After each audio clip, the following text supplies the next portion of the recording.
Yes, my people. Yes, my people. Big up on yourself. Bless up on yourself. Yeah, man.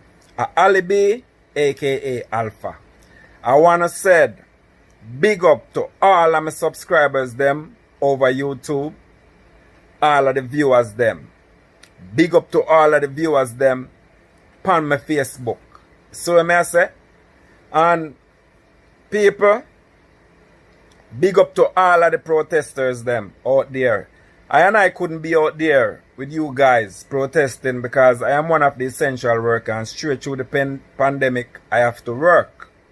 I have to be going to work, you know what I say? Share all the videos that I can share. So I say that's my support. I want to say condolence goes out to George, Floyd, family, all of the family, them friends. You see what I say? Yeah, man. Rest in peace, George Floyd. But trust me, we are not going to take this anymore. No more black death innocently. Black life matters. You see what I say? People, this is not. May I talk about my Jamaican people them now. Jamaican entertainers and Jamaican regular people who not sing, or just regular people. This is not just America business. This is not just an American business or America business. This is black people business. We all must join together and stop this brutality towards black people. We cannot take it no more. No more. No more of this. It have to stop. It have to stop. We have to take a stand, black people. We have to take a stand. Yes, we have to take a stand. We are not going to take this no more. I want to say big up to Coffee. I see Coffee put up a thing. So I say I see it in the Star and I see some Jamaican and make some comment underneath it where me never like them comment there. Like you no have no sense if you mind our business and all of them thing. They big up to your Coffee because some of them people you not have no sense. And I want to say big up to Mama Spice. Because me see you out there. Me see you out there, Mama Spice. Big up to Mama Spice. That's why I tell you, say, Mama Spice, me always I go support you, Mama Spice. Me always I go support you. Yes, me always I go support your Coffee. Big up yourself. You see me I say? Yeah, man. Big up every black people. Me I say, big up humanity. All of the one them when I want to kill black people. We just tired of this thing. We are not going to take it no more. Black people, don't sleep on this. These 4 police were kill off George Floyd. Them get charged, but not sleep on it, my people. Oh, no, sleep on it. We see charges come. We see people get charged all the time and them don't go to prison. We are going to stay on this until them go to prison. We want to see them go to prison straight. It have to go straight to the prison. Excuse me. They must go to prison for this. Black people, we are not going to take no more of the injustice. And my people, me have 2 tape for make on hear. Me have 2 tape for make on hear. I don't have to listen to them tape, my people. I don't sleep on them thing, because these tape, enough people don't never hear them a thing yet in them life. I don't have to hear this. I don't tune into this and I don't listen to them tape when me have a come up. My people, I don't just listen to them. After me done here, I don't go see me no more until it done, but I don't listen to the tape them. No sleep on it. You see what I said? Don't sleep on it. Listen to the tape them. One of the tape is from Farrakhan. You see what I say? Yeah, one of the tape is from Farrakhan. And then the next one, I don't just listen to everything. This black abuse thing where they just kill us like we are nothing. You see what I say? Like we are dog. Or worse than dog. Like we are animals. It have to stop. Jamaicans should get involved in these things too. Yeah, protests. Every black man should put their phone on them and say something about this. Say something about this because this is a black problem. They're killing us. Black life matters. Yes, my people, Black Life Matters. We are not going to take anymore. We are not going to take anymore. We not care for no one go down on our knees. Because black people easy to get soft up, you know. Black people easy to get soft up. You see what I say? Them can go down on them knees and then we get all soft. You see what I say? Peaceful protest. I'm not in the vandalism either out there. You see what I say? Black people, peaceful protests out there. But we are going to stand up for what is right. We are going to stand up for what is right. It's full time now. It will stop. We cannot dead because we're black. We cannot dead because of our complexion. No. We must not die because of our complexion. Black people, stop fighting black people. We don't stop fighting against each other. It's time for we to come together. Together as one. And stand up for our rights. Stand up for our rights. Yes, my people. Yes. We Jamaican should get involved in this. It's not just black American issue this. It's black people all over the world. We've been stepping for too long. For too long. For too long. Yes. We want justice. Yes, we want justice. We're not just going to see we out there and just step on we head, put on our knee in our neck and destroy we like we no matter. Black life matters. And my people, me not go talk too much. Wanna just big up on yourself, bless up on yourself, stay safe out there. Don't drop on your guard. Wanna protest same way. You know, Mr. Man can't in the protest too much. But me I go share all of the video we can share. Me I go make all of what me can make. And if me get time that's me can go out there go protest, me will do it too. You see me? But you don't know, say, man have to feed them family and me have to out there working. You see what me I say? Me have to out there working. But respect to the people them who stand up for the right thing. You see what I say? Respect to the people them who stand up for the right thing. And me not mention not only black alone. Respect to all the people them who stand up for the right thing. People are not taking them two tiers, one from Farrakhan, and the next one is just telling you about how this racism start and how they used to treat us black people. You see what I say, my people? So big up on yourself, bless up on yourself, and enjoy the video. Listen to the video. Me I tell on black people a time for we wake up. We are asleep for too long. Wake up. Open on our eyes. Wake up. Wake up. Wake up. Wake up, black people. Wake up. Wanna stop sleeping. Wake up. Wipe out the matter out on the eye. Walk me up it up wide. Wash on your face. Don't drop asleep on this. We see them get charged all the time and them still don't go to prison. We are going to stay up on this because we are going to prison. We are not getting away. And if we don't get away, we're going to go there by force. Yes, we are going to go out there back in the street by force. Yeah, because we're not afraid.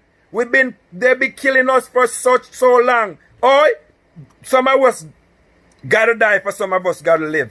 You see me I say? Some of us have to dead for some live. And we need justice. We need justice. And we're not gonna say, oh, them get charged and then in the long run, them no go to prison. Uno I go to prison.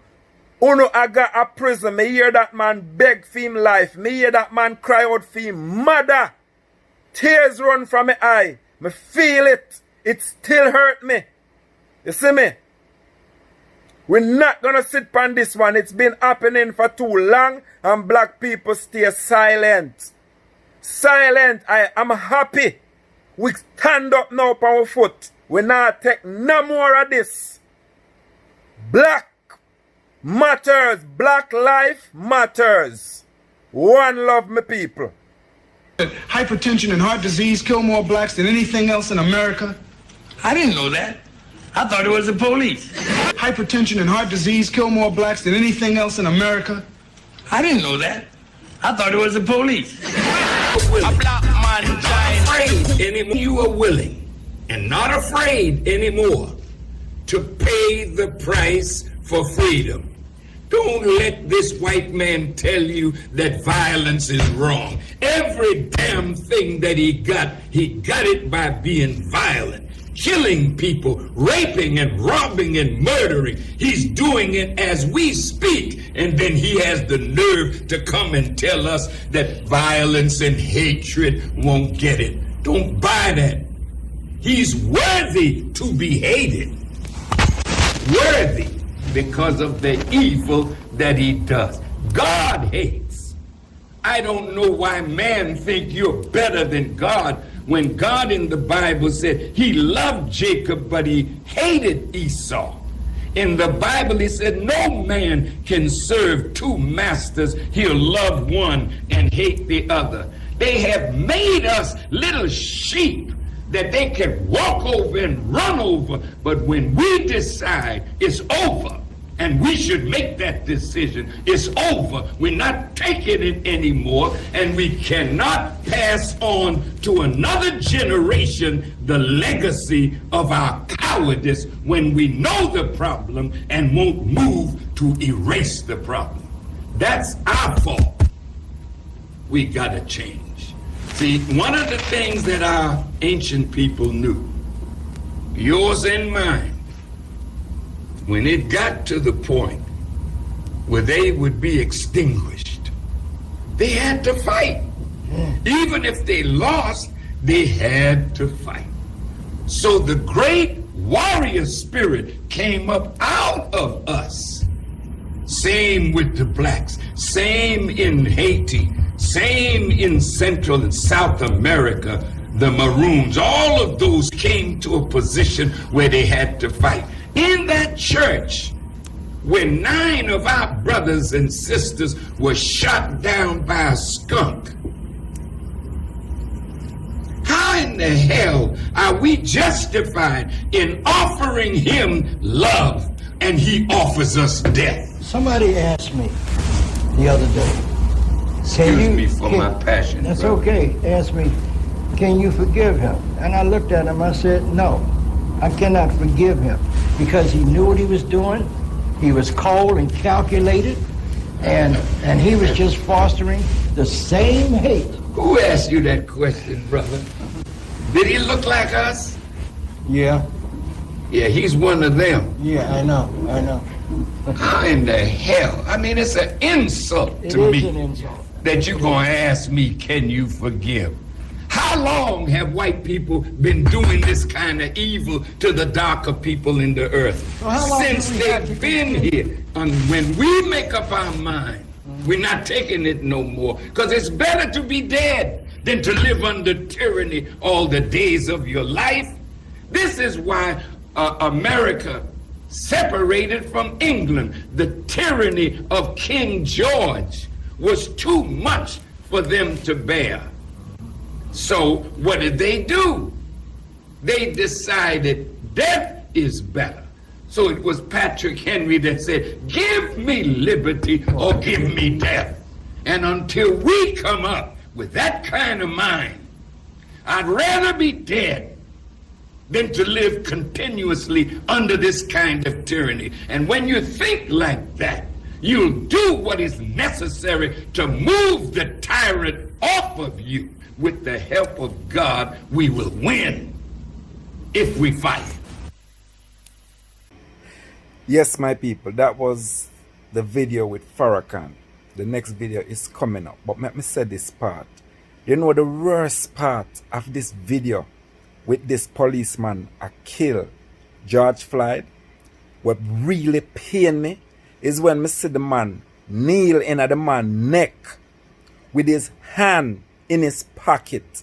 If you never see that part, don't watch it again. The man have him knee in the man's neck and relax with him hand them in his pocket while him knee in the man's neck, him hand them in his pocket for 8.5 minutes in the man's neck with him hand them in his pocket. Relax on the man's neck with his hands in his pocket. People, wanna listen to the other video because on just have to hear that one here. It's a little bit lengthy. Just take it in, please, and thank you. now refused to even meet with the African-American ministers, sending out an assistant with a dismissive note referring them to the New York Zoological Society. The ministers then went to see Madison Grant, the Zoological Society's secretary. Grant was a prominent member of New York Society. A graduate of Yale, he received a law degree from Columbia.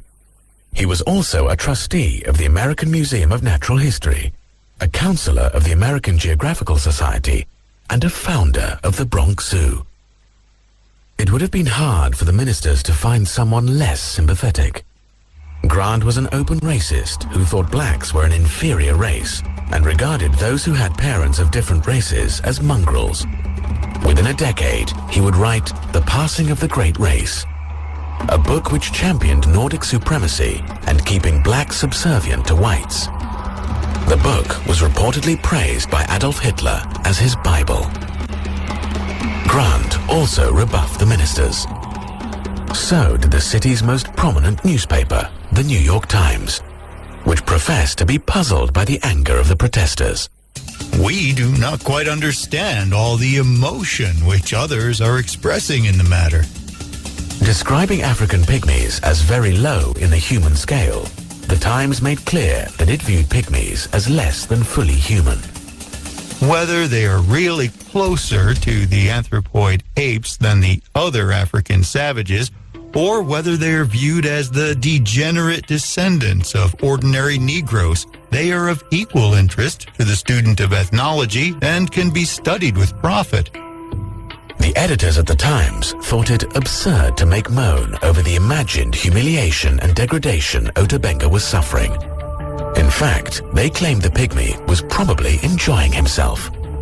The suggestion that Benga should be placed in a school instead of a cage ignores the high probability that school would be a place of torture to him, and one from which he could draw no advantage whatever.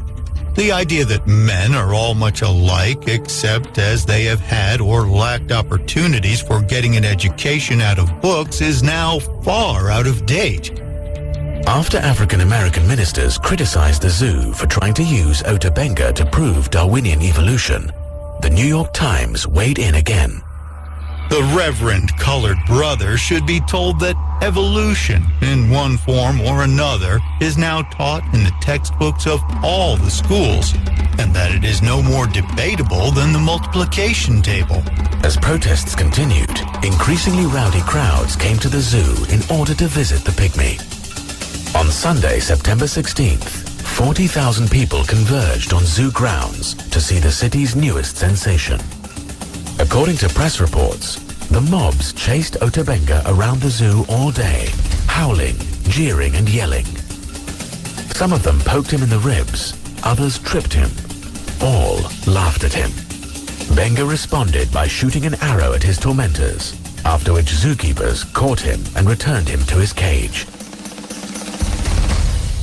As both crowds and Otobenga became unruly, Zoo Director Hornaday grew increasingly defensive.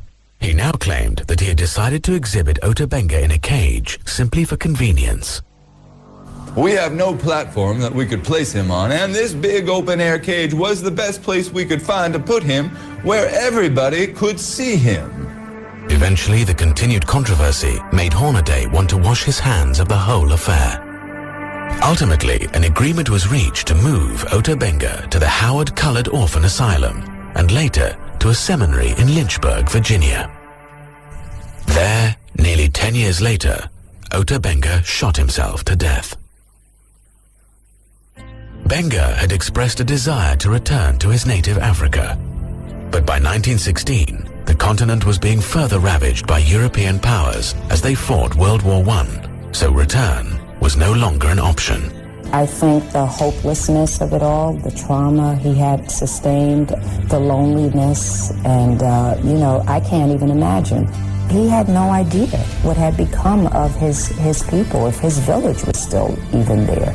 So it's not hard to imagine the myriad reasons why he would have sunk into this deep depression and that ultimately caused him to take his life. In one final indignity, the New York Times published an obituary assuring readers that during Otobenga's stay in their city, he was actually an employee of the Bronx Zoo who had been hired to feed the apes.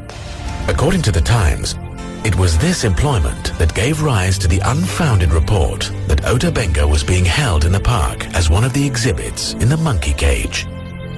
Ota Benga was largely forgotten by history until the 1990s. But the passion of social Darwinists in America for putting humans on display continued. And 15 years later, some of the same figures involved in the Ota Benga scandal would be involved in another kind of human display, one whose impact would prove even more horrifying. In September of 1921, leading scientists from around the globe gathered at the American Museum of Natural History in New York City for the Second International Congress of Eugenics. Eugenics was the science of breeding better people. The term had been coined by Charles Darwin's cousin, Francis Galton. But Darwin himself helped lay the groundwork for eugenics in his book, The Descent of Man. According to Darwin, human beings developed through a long and cruel process of natural selection or survival of the fittest. Less fit organisms died, leaving more capable organisms to reproduce and flourish. It was this ruthless process of elimination, not the foresight of a designer, that had propelled human beings to the top of the evolutionary ladder. But Darwin worried that modern society was now doing its best to undermine natural selection. We civilized men do our utmost to check the process of elimination. We build asylums for the imbecile, the maimed and the sick. We institute poor laws, and our medical men exert their utmost skill to save the life of everyone to the last moment. There is reason to believe that vaccination has preserved thousands who from a weak constitution would formerly have succumbed to smallpox. No one who has attended to the breeding of domestic animals will doubt that this must be highly injurious to the race of man. Hardly anyone is so ignorant as to allow his worst animals to breed. A kindly man, Darwin was troubled by the implications of his theory for society. But his followers had a solution. They thought they could apply Darwinian selection rationally and humanely through the science of eugenics, which became known as the self-direction of human evolution. Eugenics was eagerly embraced by America's scientific elites. Sometimes today it's argued that eugenics was just fringe science. Just a few people believed in it. And of course we don't believe in it now. That ignores the fact that for decades, eugenics was what could be called the consensus view of the scientific community. The Eugenics Congress at the American Museum of Natural History drew scientists from America's top research institutions, including Harvard, Yale, MIT, the Smithsonian, Ohio State, UC Berkeley, and the University of Texas. Participants included inventor Alexander Graham Bell and Charles Darwin's own son, Leonard, who lashed out at the threat biological defectives posed to modern society. Scientists were welcomed to the Eugenics Congress by then-president of the American Museum of Natural History, Henry Fairfield Osborn, who had been involved in the display of Ota Benga at the Bronx Zoo. A future head of the American Association for the Advancement of Science, Osborn had become one of the most celebrated scientific champions of evolution in America. Soon he would become embroiled in a controversy with politician William Jennings Bryan over a fossilized tooth discovered in Nebraska. Osborn insisted that the tooth supplied irrefutable evidence of the existence of man-like apes in ancient North America. To his embarrassment, the tooth later turned out to be part of an extinct pig. At the Eugenics Congress, Osborn told scientists that eugenics was essential to the future of human evolution. To know the worst as well as the best in heredity, to preserve and to select the best, these are the most essential forces in the future evolution of human society. Osborn also attacked racial intermarriage. 500,000 years of human evolution have impressed certain distinctive virtues as well as faults on each race. Put three races together, you are likely to unite the vices of all three as the virtues. Osborn argued that racial groups should be studied to determine what tasks each race is best fitted to accomplish. But it was clear that he already thought he knew the proper place of non-whites. If the Negro fails in government, he may become a fine agriculturalist or a fine mechanic. The American Museum of Natural History accompanied the Eugenics Congress with a major museum exhibition designed to sell eugenics to the American public. Participants included America's top publishers, insurance companies, government agencies, and private groups like the American Red Cross. As many as 10,000 people attended the special exhibition. There were no live humans put on display at the eugenics exhibit, but it was still a kind of human zoo. It put human racial groups under the microscope to judge their worth to society. There were displays highlighting differences between black and white babies in the womb. Displays comparing the mental stamina of different races. Displays reporting on the capabilities of immigrants. And displays showcasing equipment for measuring human intelligence and other features. There also were displays about the human brain. One compared the brains of criminals and non-criminals. But the most extensive brain display was created by anthropologist Alish Hrdlicka from his growing collection of embalmed brains. Hrdlicka left his original specimens stored in jars at the Smithsonian, but he brought gelatin models of the embalmed brains of apes and 3 races of humans. Hrdlicka's presentation filled 7 separate display cases. It also included a series of skulls from Native Americans. The skulls purported to show that Native American brains revealed primitive features from earlier stages of evolution. In the midst of more sophisticated displays were cruder exhibits featuring the blatantly racist books of Madison Grant and Lothrop Stoddart.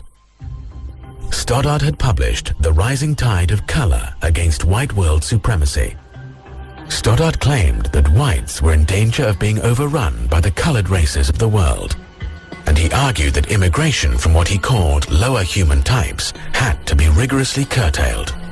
Eugenists pretty universally viewed immigrants and people of non-white races as a drag on the human race.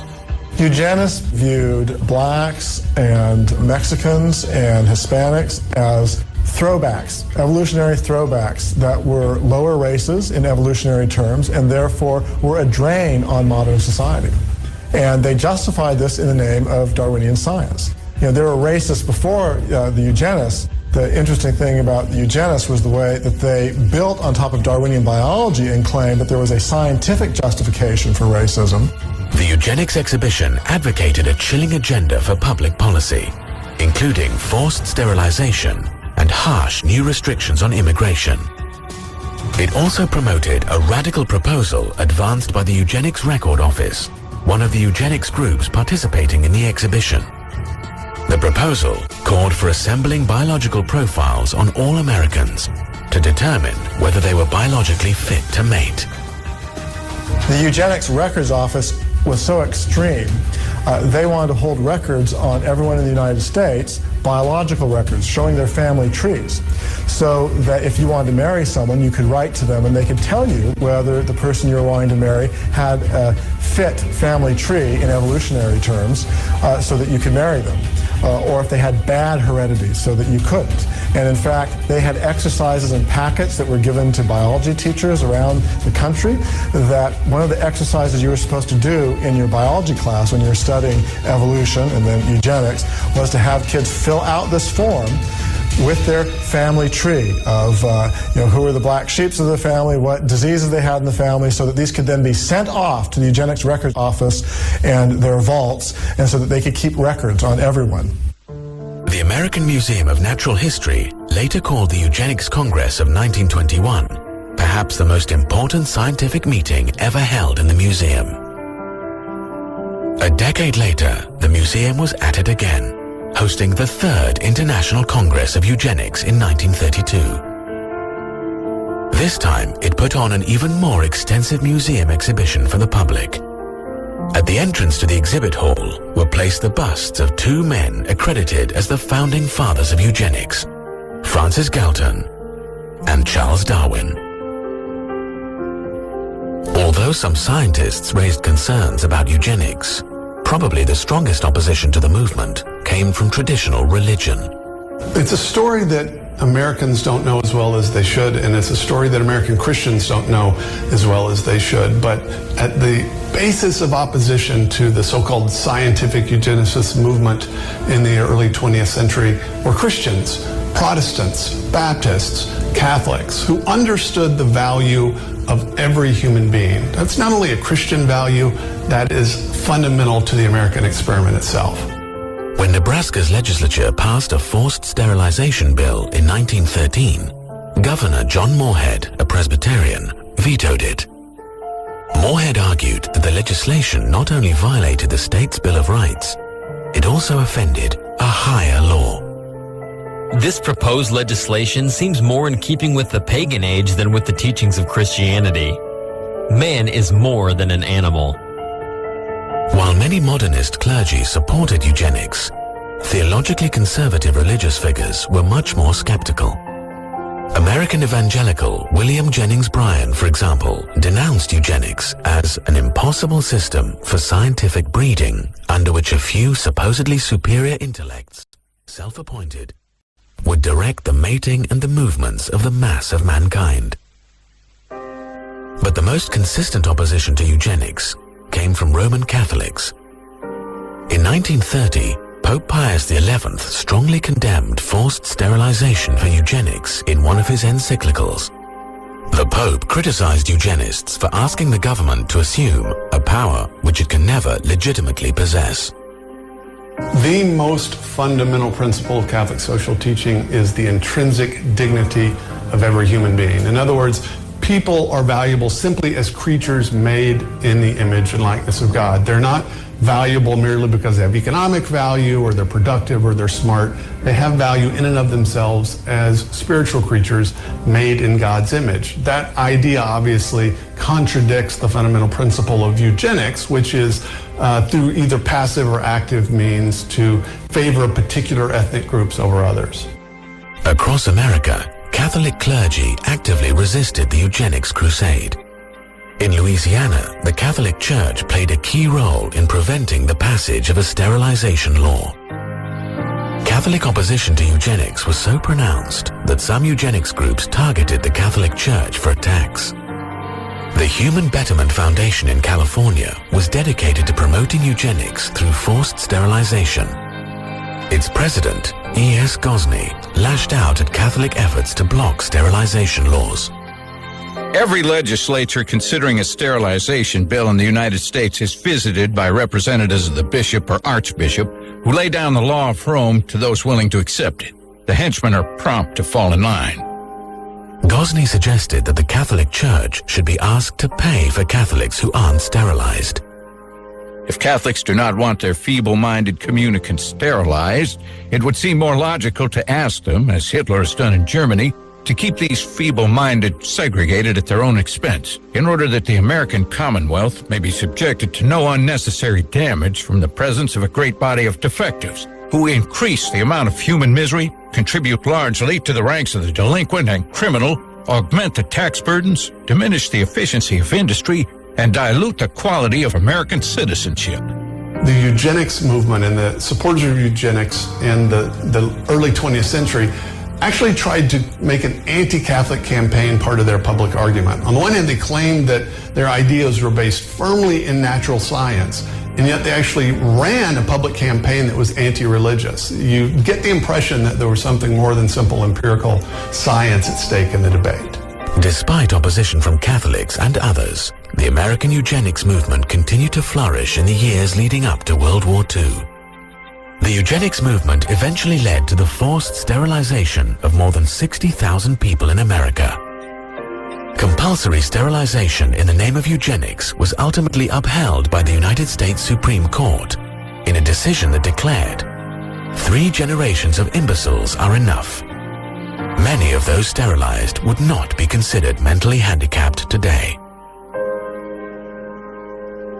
Draconian immigration law that sharply restricted the flow of non-Nordic ethnic groups into the United States. While considering the legislation, the United States Congress invited testimony by a leading eugenist on the biological aspects of immigration. Starting in the 1920s in particular, there was a huge push for immigration restrictions on people who were coming from non-Germanic, non-Northern European countries. And so people coming from Mexico to the United States, or people coming from Africa or Southern European countries that had people that the eugenists viewed as evolutionarily backwards, they had to be stopped because they were going to destroy our society. But the most horrifying implementation of eugenics policies took place not in America, but in Nazi Germany. The Nazis ultimately sterilized more than 300,000 supposed hereditary defectives in the name of eugenics. They then started gassing the disabled at special medical facilities. It was in these killing centers that the Nazis began to perfect the methods they would later use to exterminate Jews. The sordid history of eugenics and the mainstream scientific community's embrace of it remains completely unknown to many Americans. So does the scientific community's involvement with social Darwinism and scientific racism, including human zoos. It's a history some people are still trying to cover up.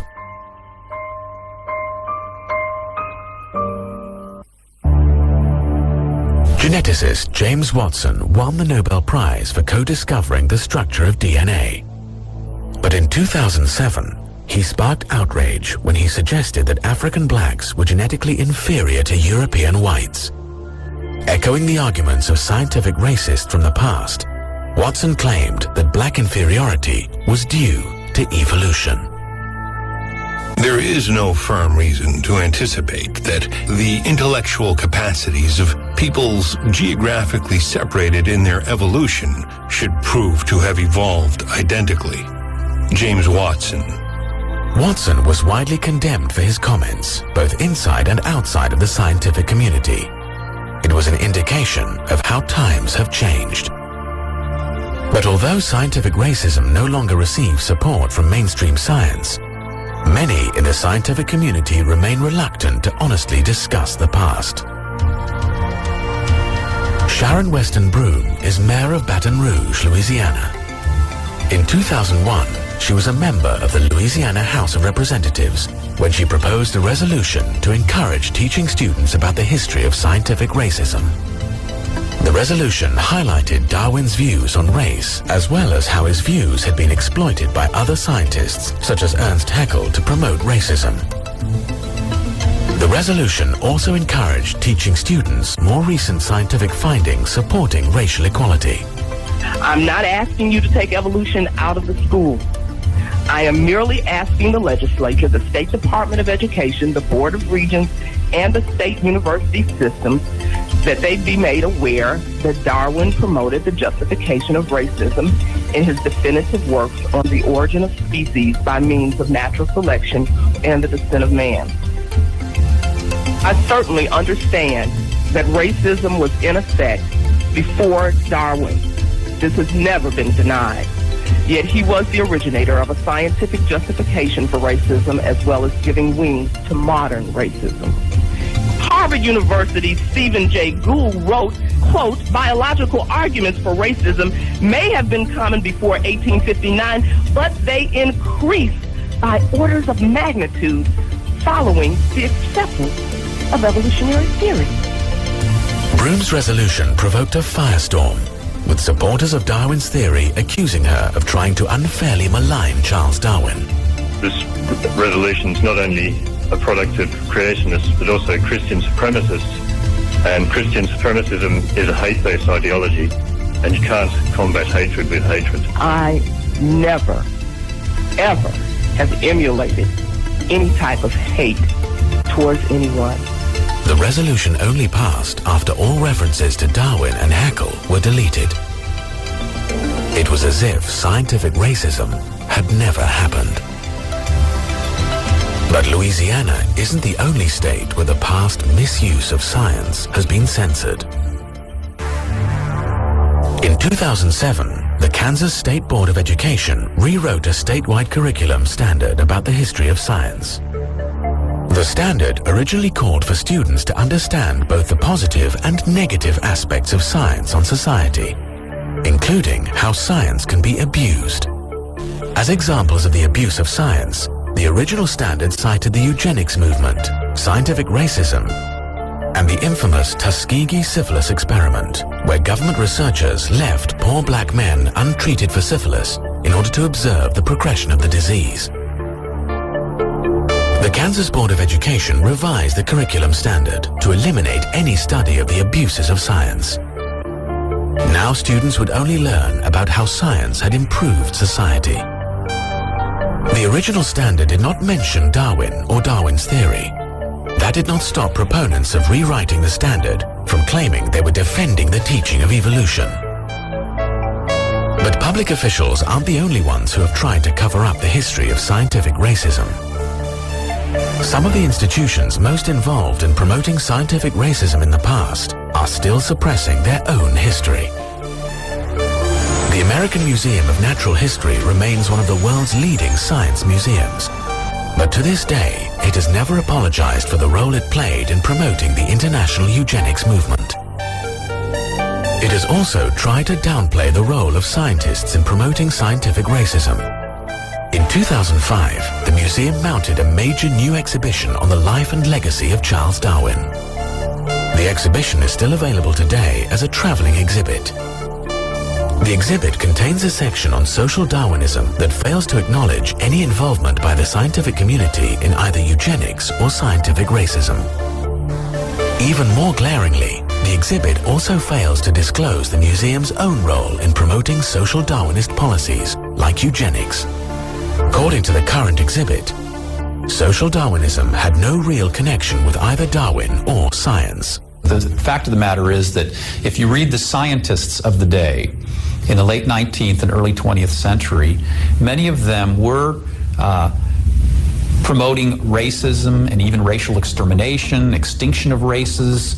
They were promoting the gaining of living space. They were promoting competition, the things that we know of as social Darwinism. These were things being promoted by Charles Darwin himself to some degree, many other leading biologists, Ernst Haeckel in Germany, and many others.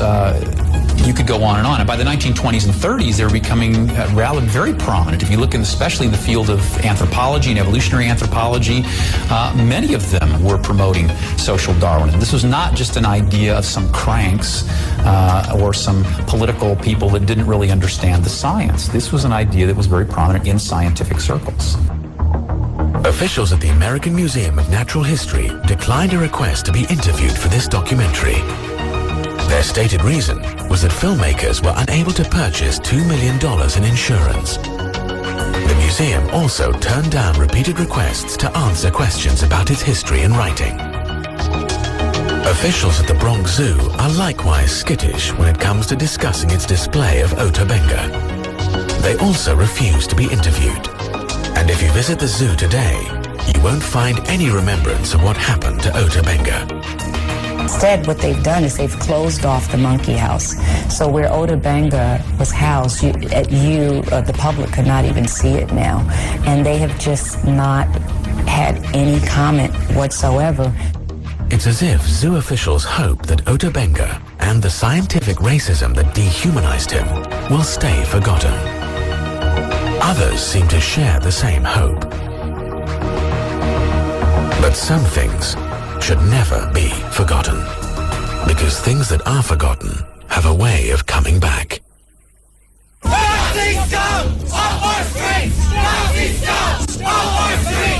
The recent resurgence of white supremacist groups in America has raised chilling echoes of the past.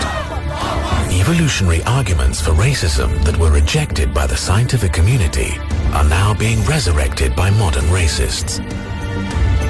In 2009, white supremacist James von Brunn drove to the Holocaust Museum in Washington, D.C., where he fatally shot an African-American security guard. Von Brunn had published a manifesto arguing that crossbreeding whites with species lower on the evolutionary scale diminishes the white gene pool while increasing the number of mongrels. Richard Spencer is a leader of the so-called alt-right. He argues that, quote, Darwinism offers a compelling and rational justification for whites to act on behalf of their ancestors and progeny and feel a shared sense of destiny with their extended kin group, unquote. In a 2017 study, more than 400 self-identified members of the alt-right revealed that they view blacks, Mexicans, and other racial and ethnic groups as less evolved and closer to humans' ape-like ancestors than whites. The misuse of science to promote racism is no longer just a sad relic of our history. It's also an uncomfortable part of our present. One reason we should remember the sins of the past is to help us avoid making the same mistakes again. We need to learn from the past, not cover it up.